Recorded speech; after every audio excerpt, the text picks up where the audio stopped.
Olá, seja bem-vindo mais uma vez para este nosso encontro, a nossa catequese fundamental.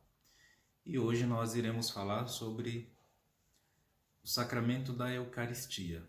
Vamos dar continuidade à reflexão sobre este sacramento, falando sobre os sinais que fazem parte do sacramento da Eucaristia. Nos encontros anteriores nós havíamos falado sobre os sinais que fazem parte do sacramento do batismo. Também falávamos dos sinais que faziam parte do sacramento da confirmação. Porém, hoje iremos falar sobre o pão e o vinho, que são os sinais que fazem parte do sacramento da Eucaristia. E como esse sacramento já estava prefigurado na história da salvação do povo de Deus. Mas antes, vamos rezar, pedir sobre nós as luzes do Espírito Santo para que nós tenhamos um bom encontro. Vinde, Espírito Santo, e enchei os corações dos vossos fiéis e acendei neles o fogo do vosso amor. Enviai o vosso Espírito e tudo será criado e renovareis a face da terra. Oremos. Ó Deus, que instruístes os corações dos vossos fiéis com a luz do Espírito Santo, fazei que apreciemos retamente todas as coisas, segundo o mesmo Espírito, e gozemos sempre da sua consolação por Cristo Senhor nosso. Amém. Em nome do Pai, do Filho e do Espírito Santo. Amém.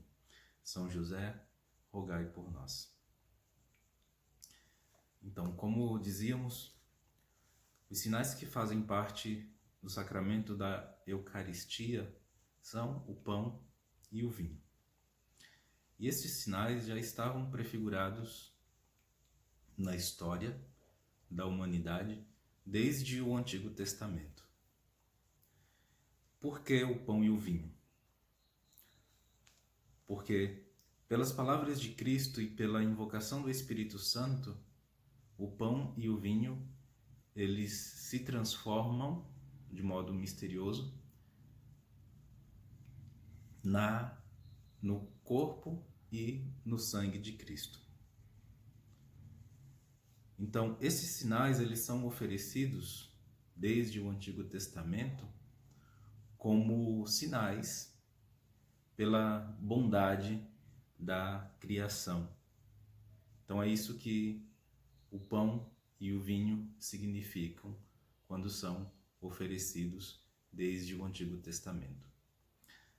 Exemplo disso nós encontramos no livro do Gênesis, capítulo 14, versículo 18 e 20, em que relata que Abraão, ao sair vitorioso de uma batalha contra os seus inimigos, vai ao encontro do rei Melquisedeque, que era rei de Salém e, ao mesmo tempo, sacerdote do Altíssimo. E Melquisedeque oferece pão e vinho em sinal de agradecimento pela vitória de Abraão.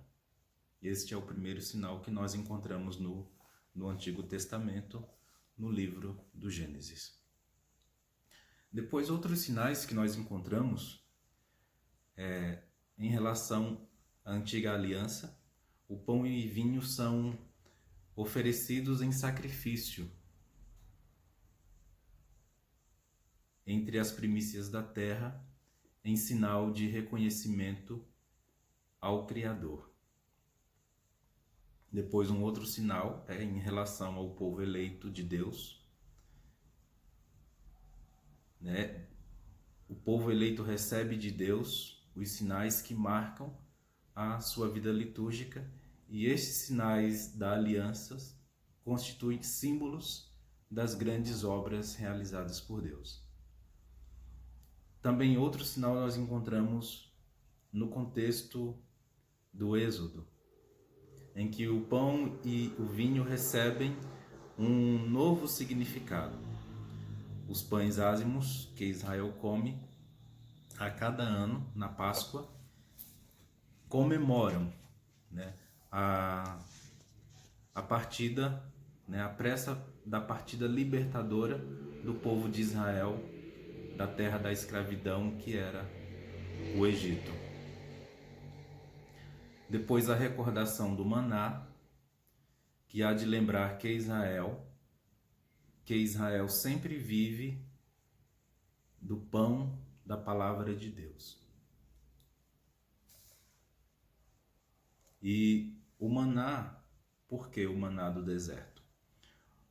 Porque foi o pão que alimentou, né, o povo de Israel quando saiu do Egito. Então, durante toda a peregrinação do povo de Israel pelo deserto rumo à terra prometida, esse povo foi alimentado com o maná. Então, nesse evento há também a prefiguração do que significa a Eucaristia. Então, esses são alguns dos sinais que nós encontramos da Eucaristia no Antigo Testamento. E no Novo Testamento, nós encontramos a prefiguração da Eucaristia no Evangelho de Mateus, capítulo 14, dos versículos de 13 a 21, e também Mateus 15, 32 a 39, que são as passagens que falam sobre a multiplicação dos pães. Outro sinal da Eucaristia nós encontramos em João 2,11, né, que é o sinal da água transformada em vinho, em Caná, já anuncia a glorificação de Jesus.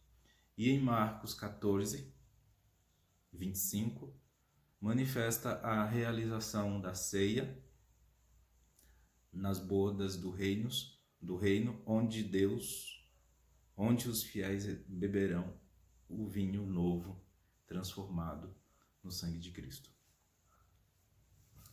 E a última passagem, né, do Novo Testamento que nos mostra a prefiguração da Eucaristia é o anúncio feito pelo próprio Jesus, cujo relato nós ouvimos no dia 11, quinta-feira passada, que foi o dia de Corpus Christi. Então nós encontramos o relato sobre a instituição da Eucaristia. Né? Nesse relato, Jesus diz que o seu próprio corpo, né, será dado como garantia de vida eterna. E quem não comer, né, do seu sangue, quem não comer do seu corpo, quem não beber do seu sangue, não terá a vida eterna. Então esse evangelho de João, né, eu gostaria de ler com vocês. João capítulo 6, a partir do versículo 51. Eu sou o pão descido do céu, quem comer deste pão viverá eternamente. O pão que eu darei é a minha carne para a vida do mundo. Os judeus discutiam entre si, dizendo: como esse homem pode dar-nos a sua carne a comer? Então Jesus lhes respondeu: em verdade vos digo, se não comerdes a carne do Filho do Homem e não beberdes seu sangue, não tereis a vida em vós. Quem come a minha carne e bebe meu sangue tem a vida eterna, e eu o ressuscitarei no último dia. Pois a minha carne é verdadeiramente comida, e o meu sangue é verdadeiramente bebida. Quem come minha carne e bebe meu sangue permanece em mim, e eu nele. Assim como o Pai que vive me enviou, e eu vivo pelo Pai, também aquele que de mim se alimenta, viverá por mim. Este é o pão que desceu do céu. Ele não é como o que os vossos pais comeram e pereceram. Quem come este pão viverá eternamente. Assim falou ele ensinando na sinagoga em Cafarnaum. Então aqui nós percebemos de fato Jesus apresentando a si mesmo, né, o seu corpo e o seu sangue como o verdadeiro alimento. Sinais, sob os sinais do pão e do vinho. E apresentando esses sinais como garantia de uma vida eterna. Então, assim, é imprescindível, né, para a nossa salvação a participação nesse mistério entregue a nós pelo próprio Cristo. Então, os judeus, eles ficam escandalizados, porque para os judeus seria uma espécie de canibalismo. Né? Em outros relatos do Antigo Testamento, acho que em Gênesis 9 e Levítico 17, existem leis que pedem para que o povo não coma, nem beba carne, nem sangue de animais, porque eram animais considerados impuros. E aqui Jesus está oferecendo o seu próprio corpo, a sua própria carne, o seu próprio sangue, como verdadeira comida e como verdadeira bebida. Então isso causa um grande burburinho entre os judeus, entre as pessoas que estavam ouvindo Jesus, até mesmo entre os discípulos. E os discípulos, né, vai relatar ainda o Evangelho, que eles ficam escandalizados e muitos se afastam e deixam de seguir Jesus. Muitos de seus discípulos, ouvindo, disseram: essa palavra é dura, quem pode escutá-la? Compreendendo que seus discípulos murmuravam por causa disso, Jesus lhes disse: isto vos escandaliza? E quando virdes o Filho do Homem subir onde estava antes? O Espírito é que vivifica, a carne para nada serve, as palavras que vos disse são Espírito e vida. Alguns de vós, porém, não creem.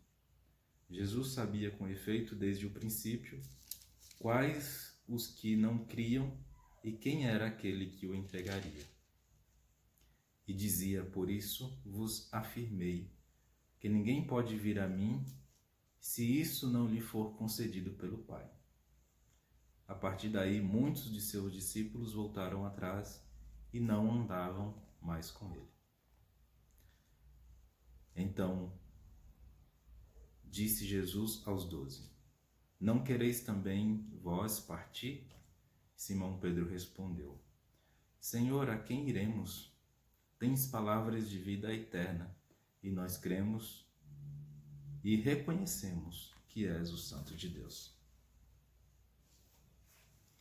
Então, a Eucaristia e a cruz, elas estão em paralelo.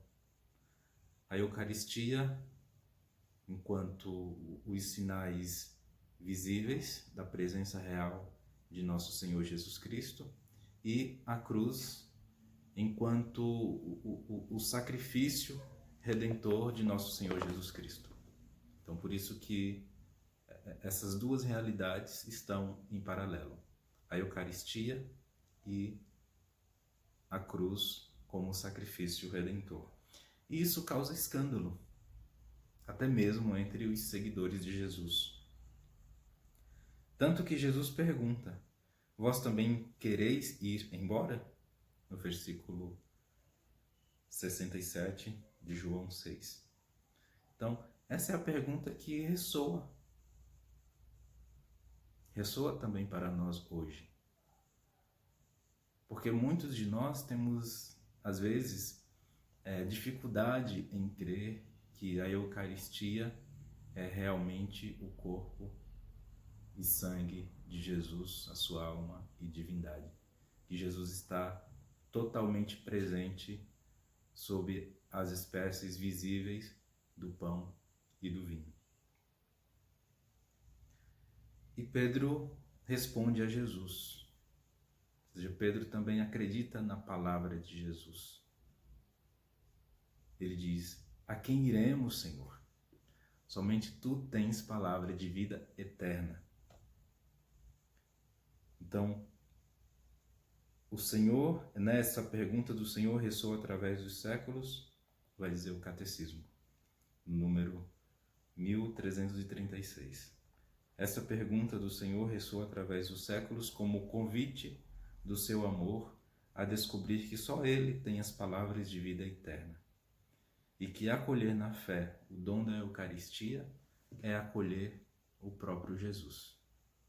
É acolher o próprio Jesus que, no sacramento da Eucaristia, se entrega a cada um de nós. Então, era um pouco isso que eu tinha para refletir hoje junto com vocês na nossa catequese fundamental. Muito obrigado, Deus te abençoe e convido você a rezar comigo uma Ave Maria, colocando todas as nossas intenções. Ave Maria, cheia de graça, o Senhor é convosco, bendita sois vós entre as mulheres, e bendito é o fruto do vosso ventre, Jesus. Santa Maria, Mãe de Deus, rogai por nós, os pecadores, agora e na hora de nossa morte. Amém. Em nome do Pai, do Filho e do Espírito Santo. Amém. Fique com Deus e até a próxima.